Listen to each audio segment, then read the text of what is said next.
26 novembre 1899. Pendant que j'étais très souffrante, mon aimable Jésus vint.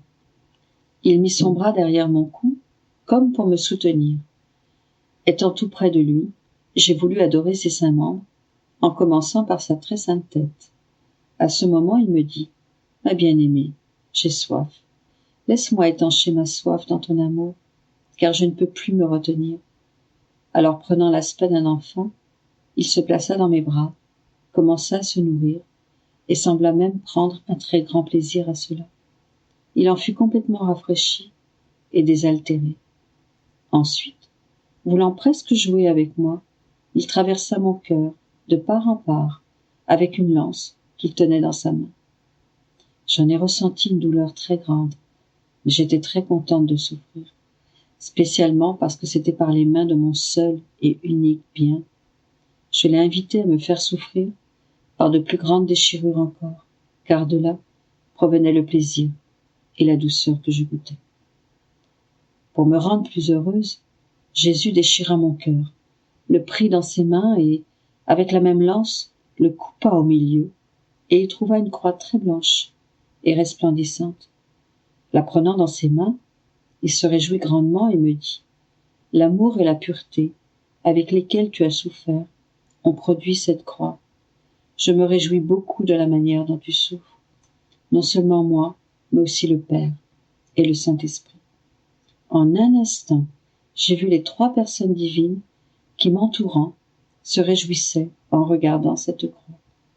Mais je me suis plainte en disant : « Grand Dieu, ma souffrance est trop petite. Je ne suis pas contente avec seulement la croix. Je veux aussi les épines et les clous. Et si je ne les mérite pas, parce que je suis indigne et pécheresse, vous pouvez certainement me donner les dispositions pour que je les mérite. » M'envoyant un rayon de lumière intellectuelle, Jésus me fit comprendre qu'il voulait que je confesse mes péchés. Je me suis sentie presque anéantie devant les 3 personnes divines. Mais l'humanité de notre Seigneur infusa en moi la confiance. Me tournant vers lui, j'ai dit le Confiteor, puis j'ai commencé à confesser mes péchés. Comme je me trouvais toute plongée dans mes misères, une voix vint du milieu d'eux et me dit : « Nous te pardonnons, ne pêche plus. » J'ai cru que j'allais recevoir l'absolution de notre Seigneur, mais le moment venu, il disparut.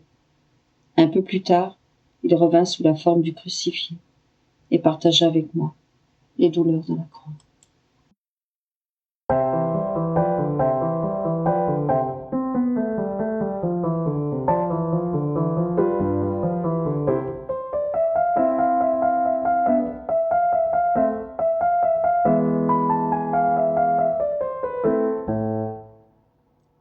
26 novembre 1921. Le projet divin avait prévu 2 appuis pour Jésus : la Mère céleste et la petite fille de la divine volonté. Dieu a centralisé dans la très sainte humanité de Jésus le dessein de la création, en Marie les fruits de la rédemption et en Louisa le dessein de la gloire de sa volonté. C'est le miracle suprême, supérieur même à la très sainte Eucharistie. Je pensais à ce que Jésus m'avait dit quelques jours auparavant, le 19 novembre, et je me disais : comment est-ce possible qu'après ma céleste mère, je sois le 2e appui de Jésus ? M'attirant vers lui à l'intérieur d'une grande lumière, Jésus me dit : « Ma fille, pourquoi doutes-tu ? » J'ai répondu : « Ma grande misère. » Jésus reprit : « Ne pense pas à cela. De toute façon, si je ne t'avais pas élu, j'aurais eu à élire quelqu'un d'autre de la famille humaine. S'étant rébellés contre ma volonté, les êtres humains ont anéanti le tribut de gloire et d'honneur que la création devait me rendre. Quelqu'un d'autre de la famille humaine, quelqu'un de continuellement uni à ma volonté, vivant plus avec ma volonté qu'avec la sienne, et embrassant toutes choses dans ma volonté, aurait eu à s'élever au-dessus de tout, afin de déposer au pied de mon trône la gloire, l'honneur et l'amour que les autres ne m'ont pas offert. L'objectif de la création était que tous les hommes accomplissent ma volonté, et non pas qu'ils fassent de grandes choses.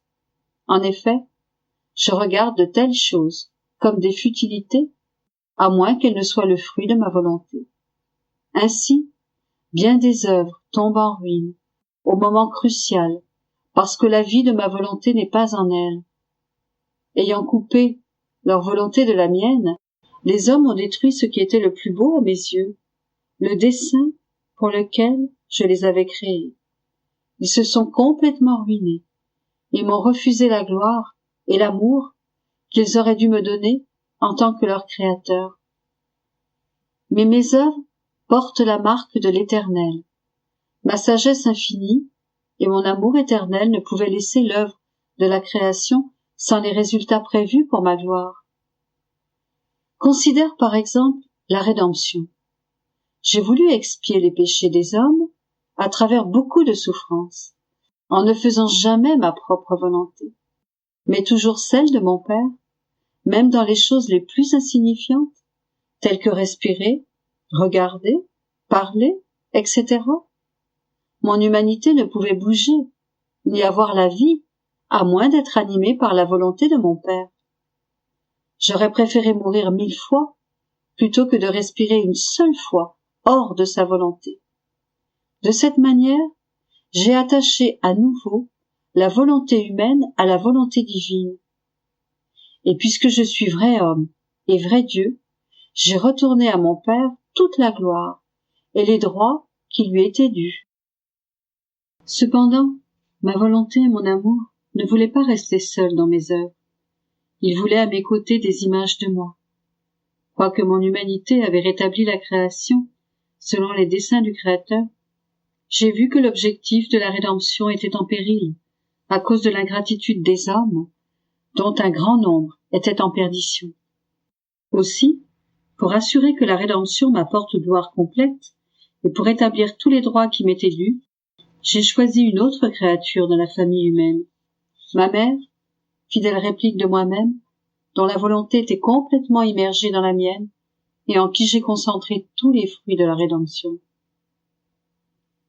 Et même, si aucune autre créature n'avait profité de la rédemption, ma mère m'aurait à elle seule accordé tout ce que les créatures m'auraient refusé. J'en viens maintenant à toi. J'étais vrai Dieu et vrai homme, et ma chère mère était innocente et sainte. Notre amour nous a poussés plus loin. Nous voulions une autre créature, qui, conçue comme toutes les autres créatures humaines, puisse prendre la 3e place à mes côtés. Je n'étais pas content que seulement moi-même et ma mère soient intégrés à la divine volonté. Nous voulions d'autres enfants, qui, au nom de toutes les créatures, et vivant en complet accord avec notre volonté, puissent nous donner gloire et amour divin au nom de tous. Ainsi, alors qu'il n'existait encore rien ici-bas, je t'ai appelé.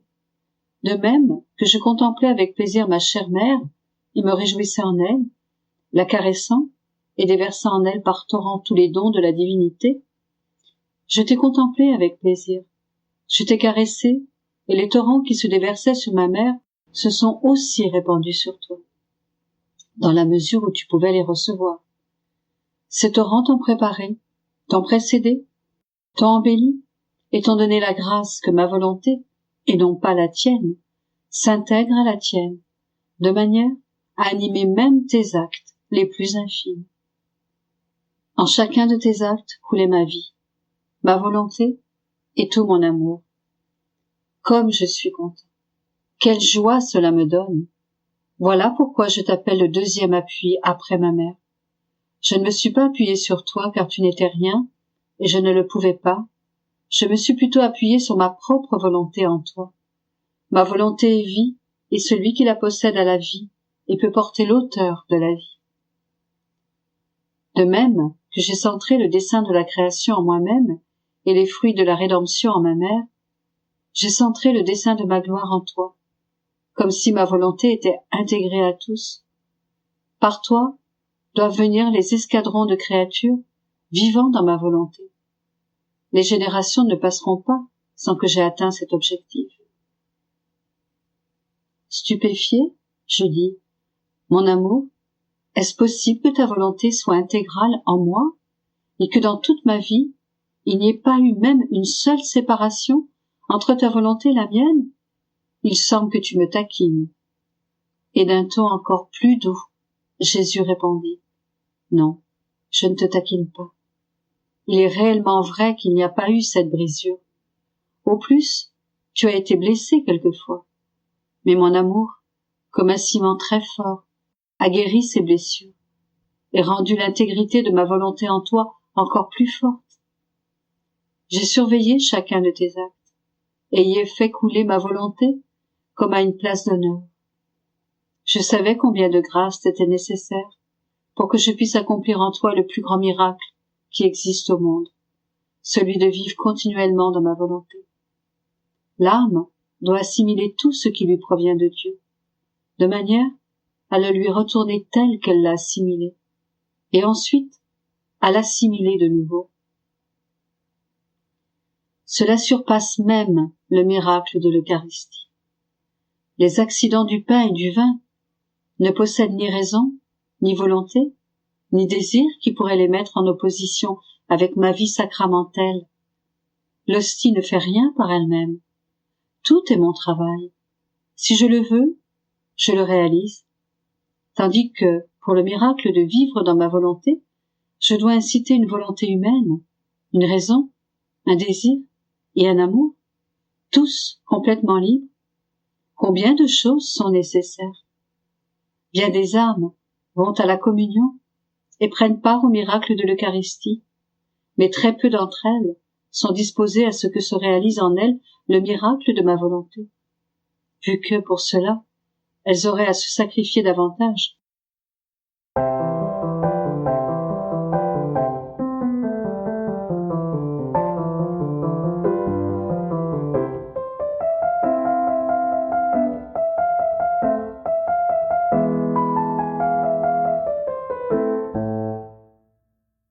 « 26 novembre 1929.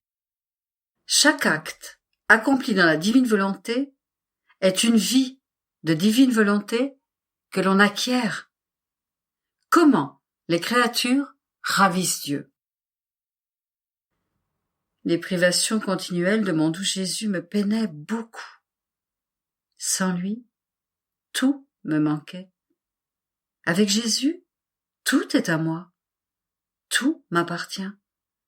Il me semble que je suis dans la maison de Jésus, et lui, doucement, avec une gentillesse admirable, me dit « Tout ce qui est à moi est à toi. Mieux encore, je ne veux pas que tu me dises ton ciel, ton soleil, toutes tes choses créées. Tu dois plutôt me dire notre ciel, notre soleil, notre création. En fait, dans ma divine volonté, tu créais avec moi. Et poursuivant ta vie en elle, tu t'offrais avec moi, en la préservant. Par conséquent, ma fille, tout est à toi. Tout est à nous. Et si tu ne considères pas que ce qui est à moi t'appartient pleinement, tu te tiens à distance et montres que tu n'es pas une avec la famille céleste, que tu ne vis pas dans la maison de ton divin Père, et tu briserais le lien familial avec ton Jésus. Ainsi, sans lui, je me sens rejetée de sa famille, hors de sa maison, et, oh quel terrible et douloureux changement je ressens dans ma pauvre âme. Je me sens privée de celui qui seul peut me donner la vie. J'éprouve le véritable abandon et ce que signifie être sans Jésus. Oh, comme cet exil me pèse. Et je ressens très vivement ce besoin extrême de ma céleste patrie. Mais alors que de nombreuses pensées oppressantes inondaient mon esprit, blessant ma pauvre petite âme, et la menant, pour ainsi dire, à la dernière agonie. Ma chère vie, mon doux Jésus, s'éleva comme un soleil. Les pensées oppressantes s'enfuirent, et d'un ton très doux, il me dit « Ma fille, courage, ne désespère pas trop. Ne sais-tu pas que tu dois parcourir ta route dans ma divine volonté? Et cette route est longue, et ces oppressions, ces pensées qui t'inondent, sont des arrêts que tu fais. Et bien que tu ne quittes pas la route, le voyage que tu devrais faire est quelque peu arrêté, et ton Jésus ne veut pas de cette marche arrière. Il veut que tu marches toujours, sans jamais t'arrêter. En fait, tu dois savoir que chaque pas que tu fais dans ma divine volonté est une vie que tu prends. Aussi, un pas de moins, c'est une vie qui n'est pas formée, et tu prives notre être suprême de la gloire, de l'amour, du bonheur et de la satisfaction qu'une autre vie comme la nôtre peut nous donner. Et si tu savais ce que signifie nous donner la gloire, l'amour, le bonheur de notre vie même, avec la force de notre propre volonté, lorsque l'heureuse créature possède le grand bien de vivre en elle, nous nous sentons ravis, et sa puissance de ravissement est si grande que nous déplaçons notre être divin pour l'enfermer dans le pas, dans l'acte, dans le petit amour de la créature, pour avoir la très haute satisfaction de recevoir, par elle, notre vie, notre gloire et tous nos biens. Par conséquent, lorsque tu marches toujours dans notre volonté, nous ressentons le doux enchantement du ravissement que tu nous donnes, tandis que si tu ne marches pas, nous ne sentons pas ce doux enchantement de ton ravissement, le doux son de tes pas, et nous disons « La petite fille de notre divine volonté ne marche pas, et nous ne ressentons pas en nous le doux enchantement de ses actes. » Et je te réprimande rapidement en te disant « Fille, marche, ne t'arrête pas. Notre fiat est un mouvement continuel, et toi, tu dois le suivre. » Tu dois donc savoir que c'est la grande différence entre celle qui vit dans notre divine volonté et celle qui, résignée et suivant les circonstances, fait notre divine volonté. Pour la première, ce sont des vies divines qu'elle nous offre par ses actes. L'autre, en agissant, acquiert les effets de notre volonté, et nous ne sentons pas en nous-mêmes notre force ravissante qui nous enchante dans ses actes, mais uniquement les effets, non pas la totalité de notre amour, mais une particule, non pas la source de notre bonheur, mais seulement une ombre. Et entre la vie et les effets, il existe une grande différence, tout comme entre la vie et les œuvres. Qui peut dire qu'une œuvre a toute la valeur que peut posséder la vie d'une créature? Bien moins encore, est-il possible de comparer la vie divine, formée par la créature dans ma divine volonté, avec les œuvres accomplies en dehors d'elle? «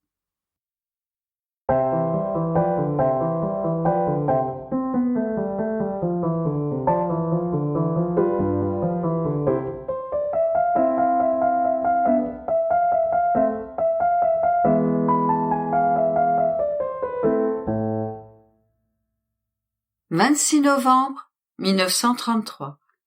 Comment les œuvres de Dieu dressent la table pour la créature et vivant dans son divin vouloir, elle agit en reine dans les mers de l'être suprême. Comment la créature qui fait sa propre volonté est tenue à l'écart et reste l'âme abandonnée et perdue de la création.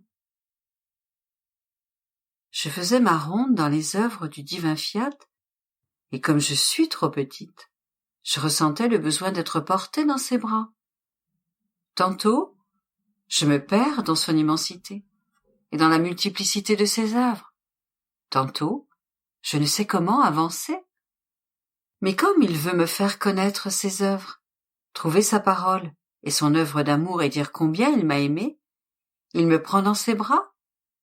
Il me conduit à travers les interminables chemins de la sainte volonté de mon Jésus et de ma maman. Mais ce n'est pas assez. Il met en moi, dans chacune de ses œuvres, dans la mesure où je peux le contenir, l'amour de chaque œuvre. Il veut entendre en moi le son que contient chaque œuvre.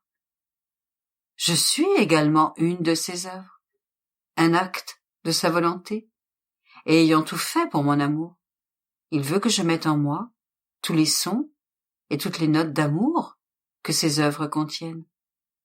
C'est pourquoi, alors que je tournais dans ses œuvres, mon bien-aimé Jésus me surprit et me dit « Ma fille bien-aimée, tu ne peux comprendre le plaisir que je prends à te voir tourner dans les œuvres que nous avons créées. Elles sont imprégnées d'amour, et lorsque tu tournes en elles, elles débordent d'amour, et te donnent l'amour dont elles sont remplies. Et c'est une des raisons pour lesquelles je veux que tu tournes dans nos œuvres.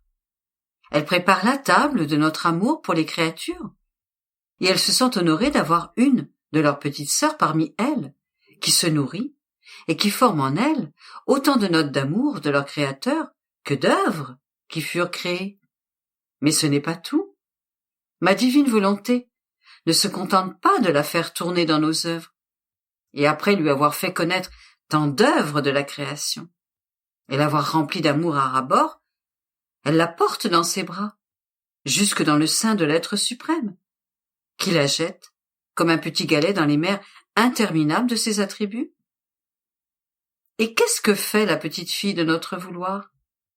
Comme un petit galet jeté dans la mer, elle fait onduler toutes les eaux de la mer et agite ainsi la mer entière de notre être divin. Et en nageant en lui, elle s'inonde d'amour, de lumière, de sainteté, de sagesse, de bonté, etc. Et, oh comme il est beau de la voir, et de l'entendre dire alors qu'elle se sent submergée. Tout ton amour m'appartient, et je le mets en acte pour te prier de faire que le royaume de ta volonté vienne sur la terre. Ta sainteté, ta lumière, ta bonté, ta miséricorde sont à moi. Ce n'est plus ma petitesse qui te prie, mais ce sont tes mères de puissance et de bonté qui te prient, qui te pressent, qui t'assaillent, et veulent que ta volonté règne sur la terre.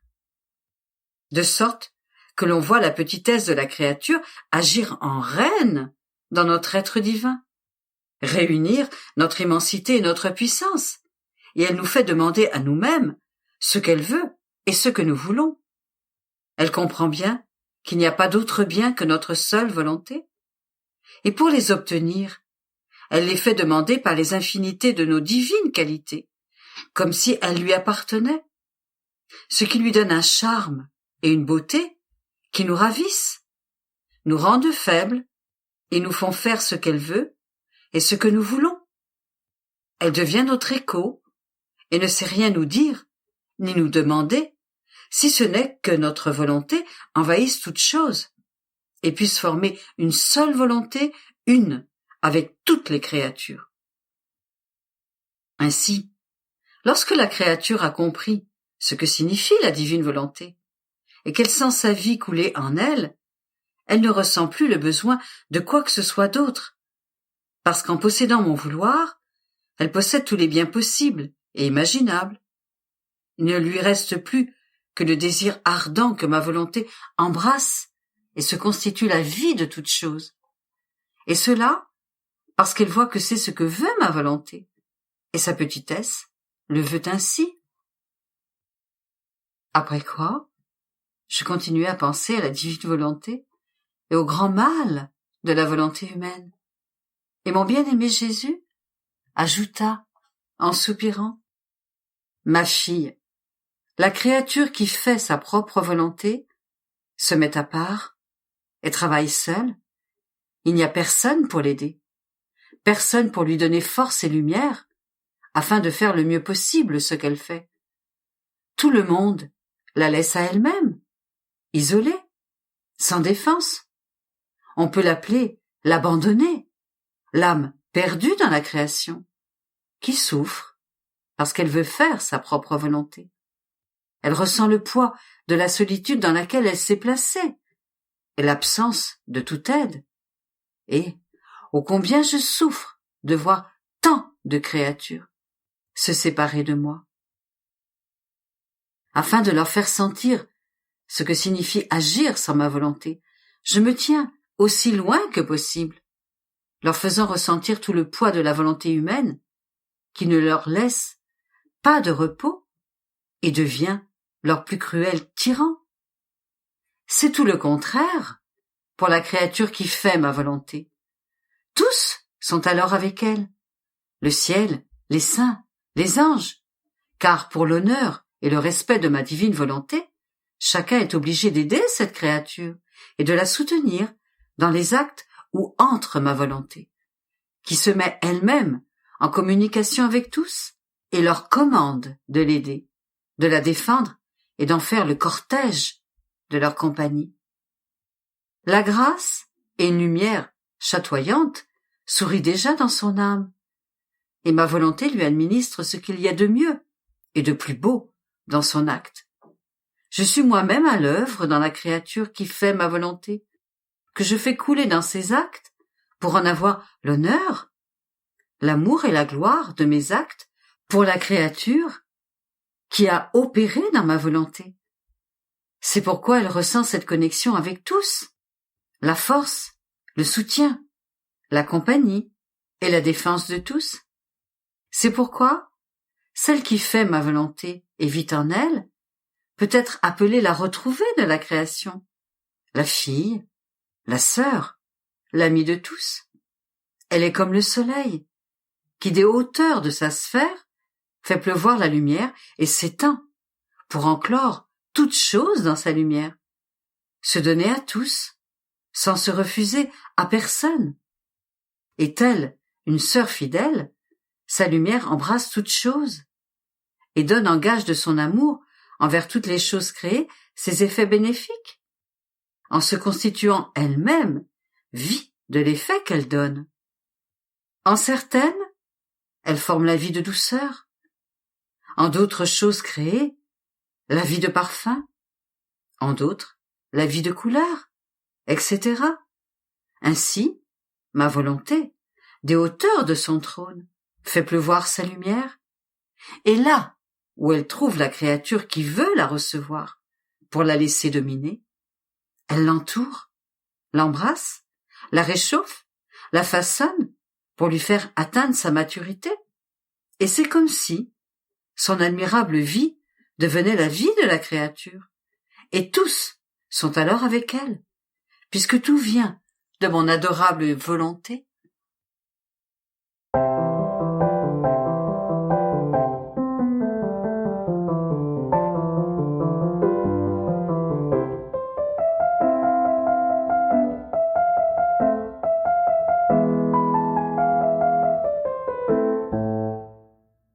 26 novembre 1938.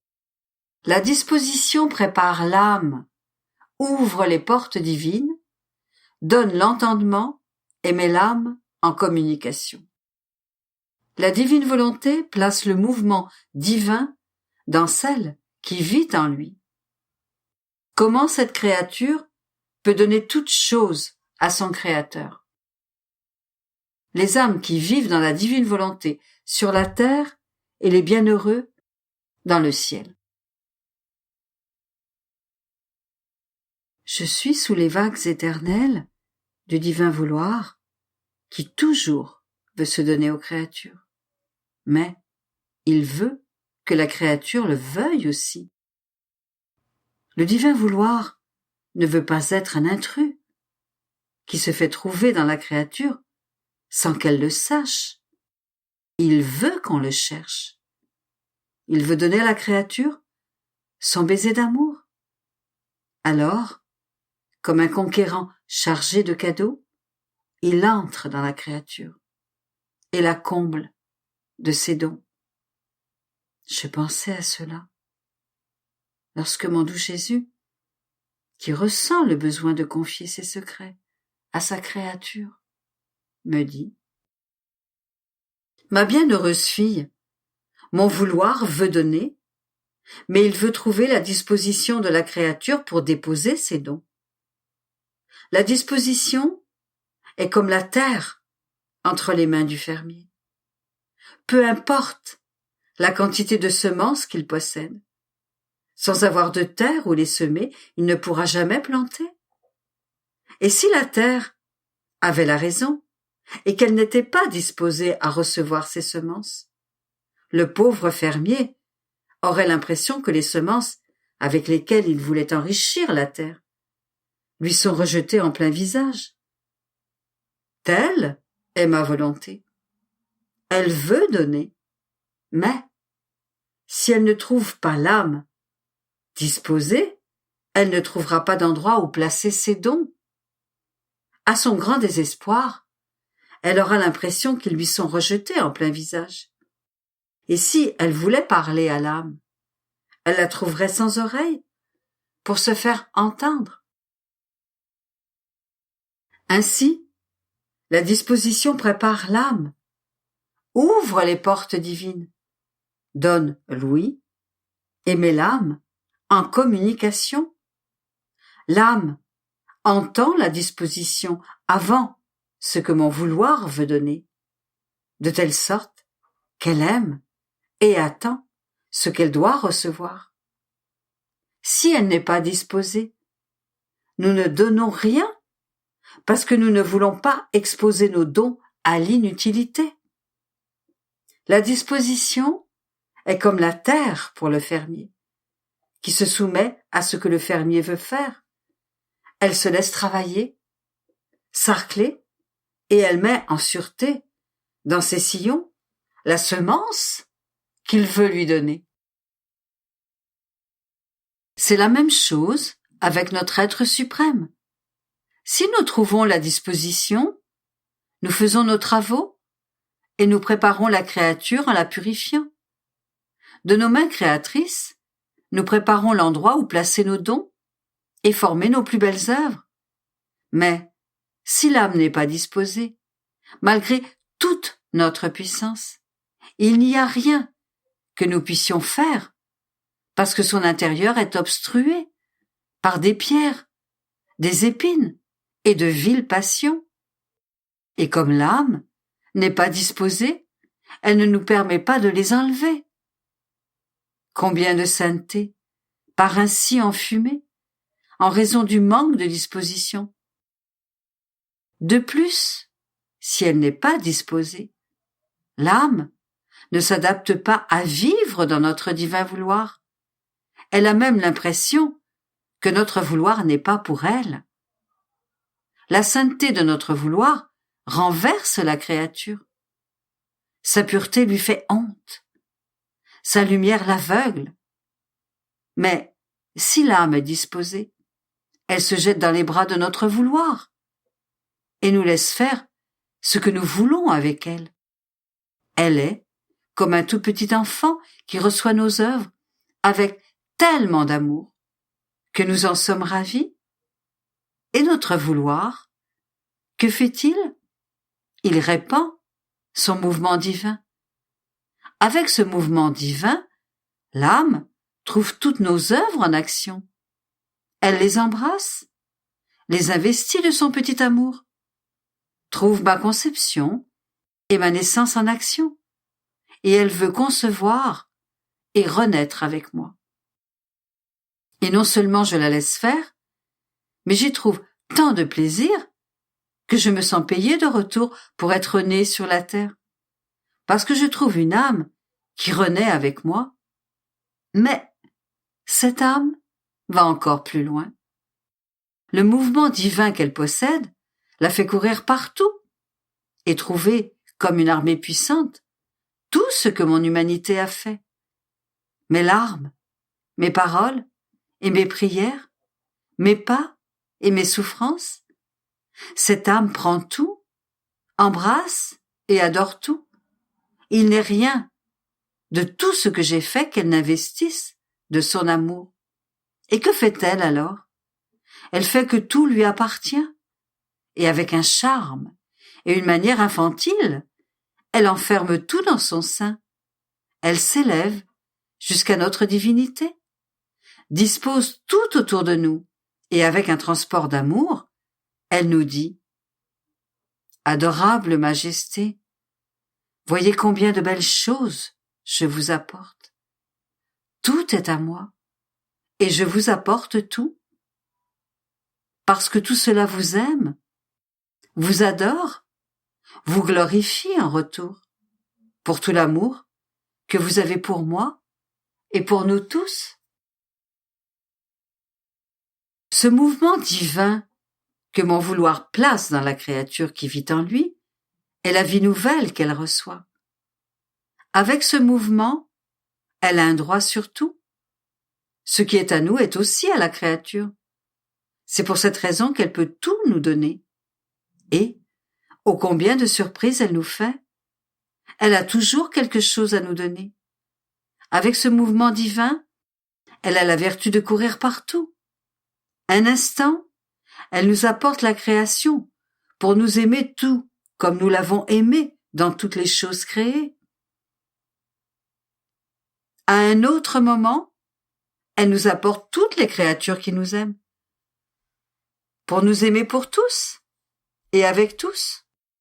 Une autre fois, elle nous apporte tout ce que j'ai fait lorsque j'étais sur terre, afin de pouvoir nous dire « Je vous aime » comme vous vous aimez vous-même. Cette créature n'arrête jamais. Il semble qu'elle ne peut pas vivre sans nous faire de nouvelles surprises d'amour. Elle veut pouvoir nous dire « Je vous aime toujours ». Et nous appelons cette créature notre joie, notre bonheur perpétuel, parce qu'il n'y a pas de plus grande joie pour nous que l'amour continu de la créature. Car tu dois savoir qu'un seul acte accompli dans notre vouloir est plus qu'un soleil qui se lève, lequel, avec sa lumière, investit toute la terre. La mer, les fontaines et le plus petit brin d'herbe n'est pas oublié. Tout est revêtu de lumière.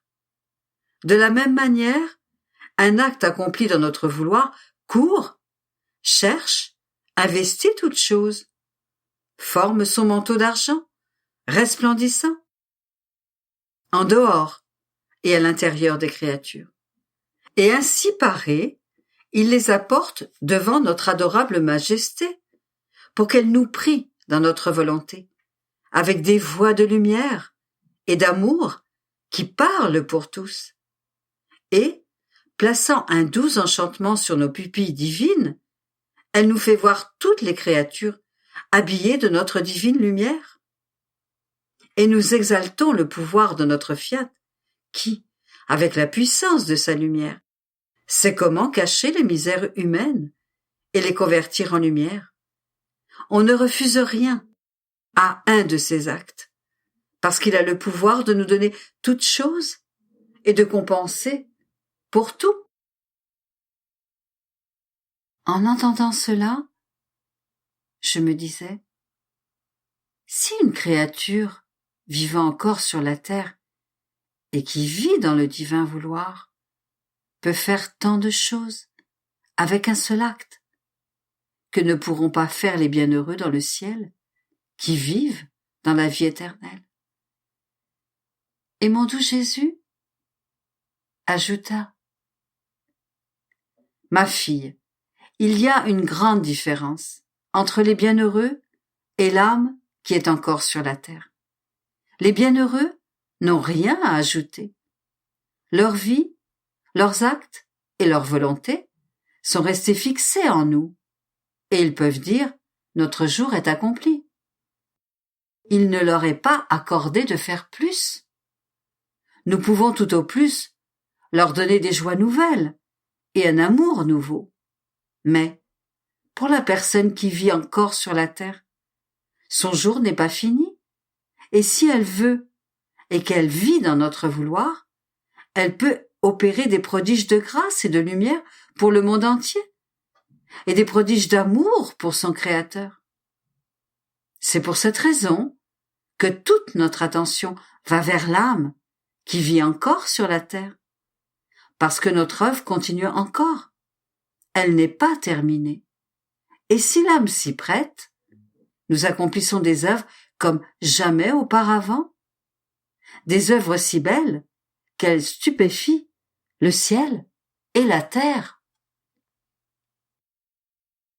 C'est pourquoi notre souffrance est grande lorsque nous trouvons une âme voyageuse qui ne se prête pas à nous laisser faire les très belles œuvres que nous voulons accomplir.